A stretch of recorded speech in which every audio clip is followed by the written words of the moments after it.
descendait là, et après la farine, elle sortait juste là-dessous. Et ça, c'est entraîné par une courroie, donc c'était sûrement un moteur. Je ne pense pas que ce soit hydraulique. Et portatif, alors il l'emmenait où? C'est-à-dire que c'était personnel, je ne sais même pas portatif, mais c'était dans une maison. Au lieu d'aller au moulin communal, ils avaient leur propre moulin. Et du fait qu'ils n'avaient pas une production énorme de blé, comme au niveau industriel, si on peut dire, ils arrivaient à produire leur propre farine. Très bien. Et c'était dans une maison. Après, ils réglaient l'espacement des pieds pour avoir une farine plus ou moins fine.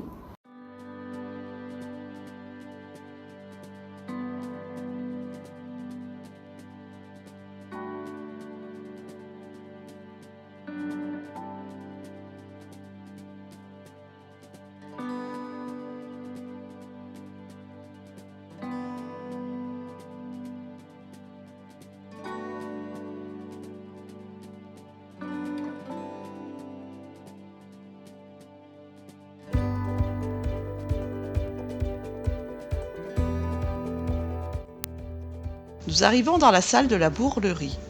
Le cheval était l'outil de travail des paysans. Les propriétaires de ces animaux prenaient soin de leurs bêtes. Dans les familles les plus pauvres, les vaches étaient aussi utilisées pour le travail des champs. Admirez la diversité des outils et accessoires utilisés pour l'entretien des animaux et pour leur utilisation agricole. Les selles, les colliers d'attelage, les jougs pour les bœufs ou les vaches, les fers, mais également les cloches, clarines, carons, grelots.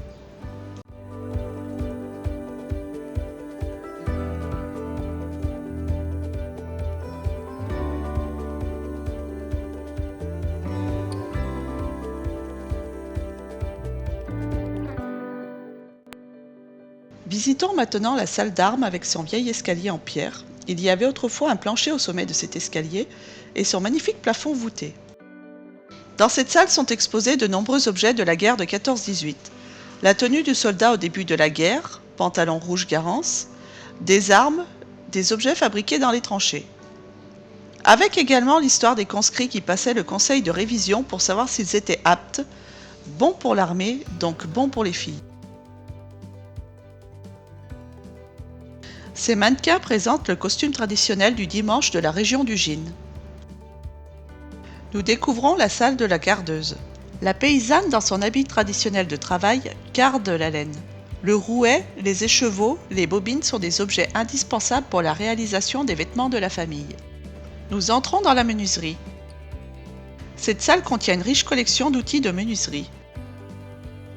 Dans les vitrines sont exposés toutes sortes de rabots et de nombreux outils du menuisier. L'établi et le banc d'âne existaient dans chaque ferme. Chaque paysan devait savoir tout faire dans sa ferme. Découvrons la salle de vie. Cette salle est une reconstitution d'un lieu de vie qui rassemble la cuisine, la salle à manger et la partie nuit comme à cette époque dans une ferme traditionnelle.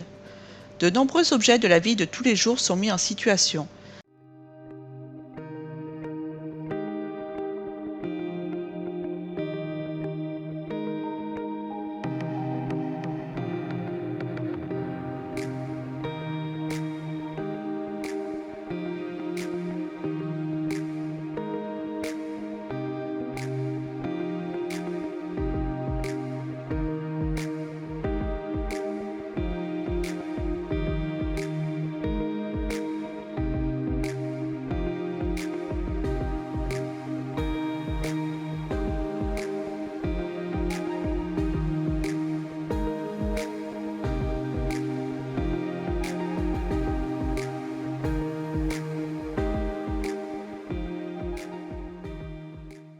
Dans les vitrines ou sur les mannequins sont présentés les habits traditionnels savoyards. Habits de travail, habits de fête, vêtements de nuit, dentelles.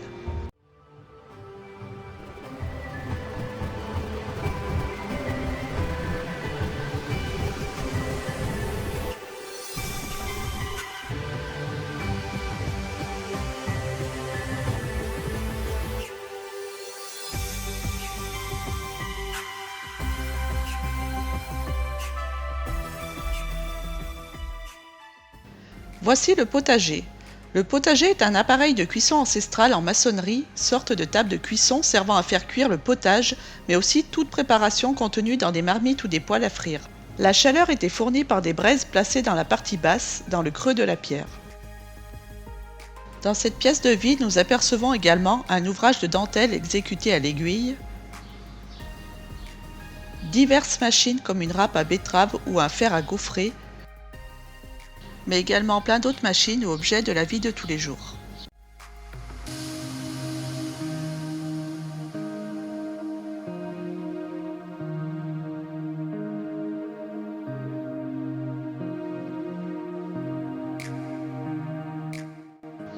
Nous devons emprunter un escalier en pierre dans un passage étroit de la largeur du corps d'un homme pour nous rendre dans la salle de classe.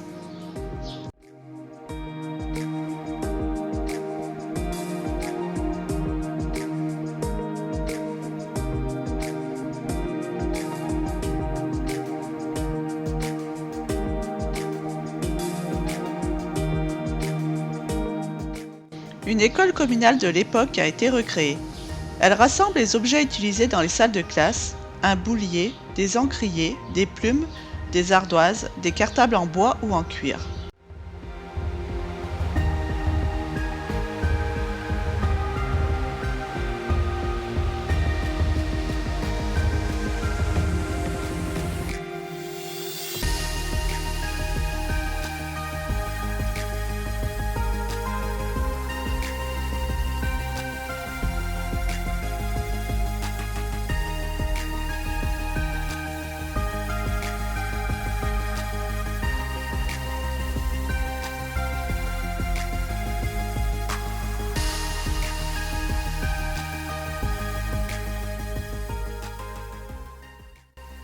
Nous entrons dans la salle du lait.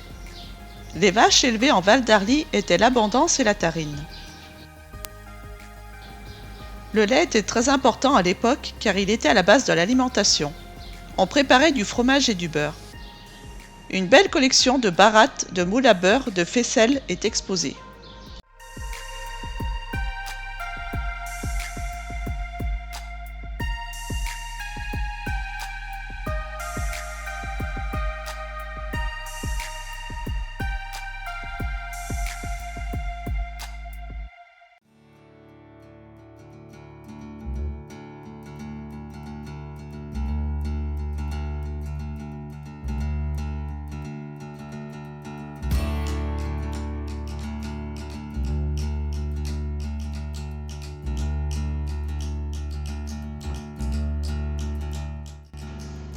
Voici le cordonnier. Les galoches, qui sont des chaussures à semelles de bois, étaient aussi importantes que les vêtements. On en prenait soin. Il fallait les réparer et les consolider pour les faire durer le plus longtemps possible. À l'époque, on n'avait pas les moyens de les changer souvent.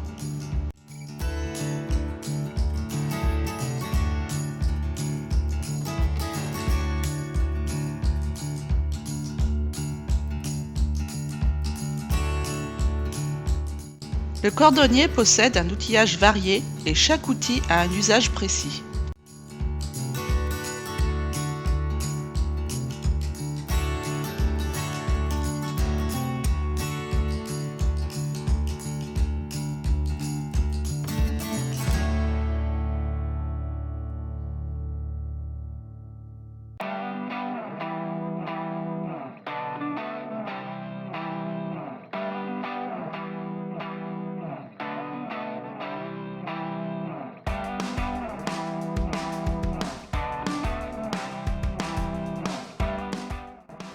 Nous voici devant la salle des pompiers. Devant la petite salle du 3e étage au sommet des escaliers, vous découvrez une ancienne porte du pénitencier militaire d'Albertville, ainsi que la collection d'objets et la tenue des pompiers des années 1950. Pour visiter le musée, nous empruntons un magnifique escalier en pierre que je vous laisse découvrir.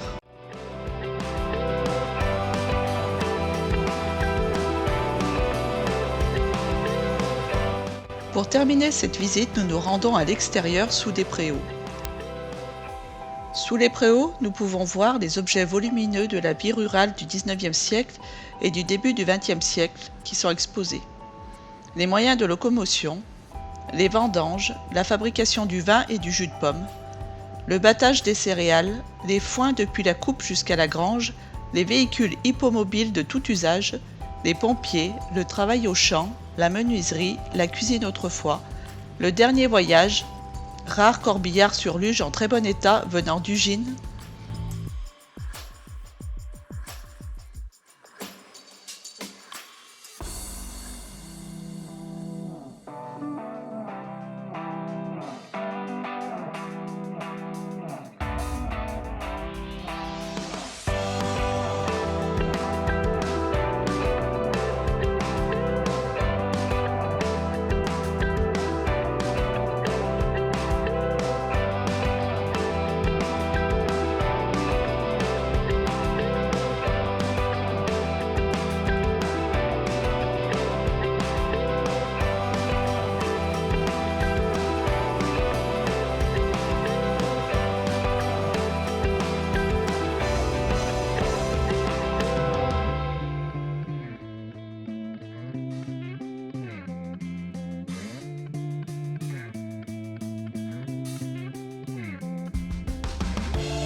Nous voici au niveau du jardin intérieur qui est un véritable havre de paix.